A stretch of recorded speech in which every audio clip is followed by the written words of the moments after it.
Welcome, everyone. As Mia said, I mean, the principal business of Marine Money is gathering and shipping intelligence. So I'm just going to show you a few slides which we have ascertained as sort of trends over the last few months. The first quarter of 2025 is now behind us, and what has defined it? Well, obviously, what's happening out of Washington is very significant. Ship financing, however, remains an owner's market. There's a lot of finance available in the world, different sources of finance from different places and different structures. But because ship owners have become quite, have strong balance sheets because they built up liquidity over the last 2 or 3 years, actually, the ship owners are in a very strong position in terms of financing vessels or financing projects at this moment in time. And despite uncertainty in the equity markets, new listings are happening, but not so much IPOs, mainly through back channels, and we'll have a look at that in a moment. And of course, now we are seeing weaker shipping markets. Rates have fallen, and this may provide opportunities for investment. The White House effect, we're going to speak about this, throughout the day, I'm absolutely certain. Tariffs, let's see in the next panels what we discuss about. And while, of course, shipping generally benefits from disruption, because we've seen what's happened over the last 2 or 3 years with the kind of, the attacks in the Red Sea causing the movement of vessels around South Africa, and with the war in Ukraine causing different trade routes for oil, all of that kind of stuff is, generally speaking, good for shipping. But just at this moment in time, we're not quite sure in what direction we're going. This is what the White House showed the other day. No need to dwell on that one. But I think beyond the tariffs, I think one important aspect is how the president is going to deal with Chinese-built ships or Chinese-owned ships and their trade into the US. I mean, I was in Hong Kong last week.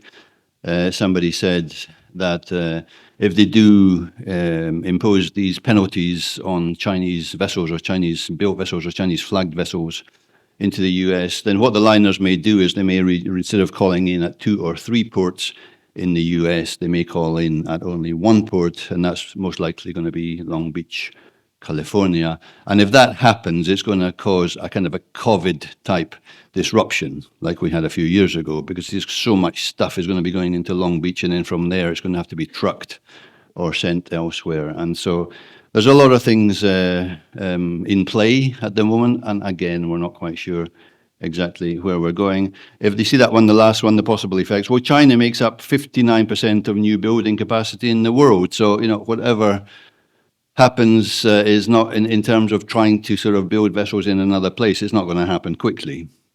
It's certainly not going to be building ships in the US anytime soon. So it's, a wait and see. In terms of Chinese leasing, well, nothing has particularly come out of the US administration about Chinese financed vessels. If it does, then, hands up, nobody knows what's going to happen, because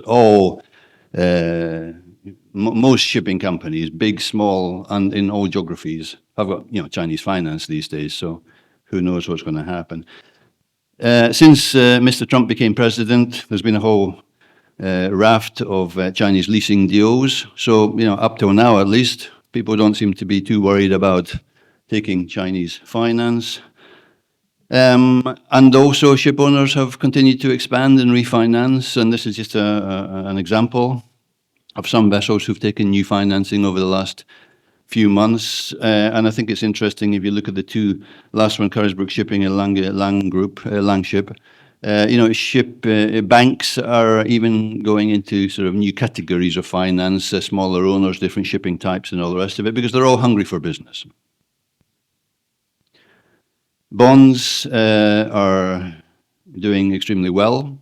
We're going to have a discussion later on in the day about the Norwegian market, so I'll leave them to talk more about it. But there's been new activity in the Oslo market. And these are some new listings. They're not through IPOs, but we have seen 3 spin-offs. Euroseas have completed theirs. Two Greek companies, Costamare and Toro, have announced theirs. So these things are happening. There was also a listing of a reverse merger by Heidmar only last week on NASDAQ. Things are happening in the capital markets. It's not particularly active, but it's there. This is what happened to dry bulk in the first quarter. It's a long way off where it was like a year back, let's say. But and now with these recent this past week, it'll be interesting to see in what direction the market indices go.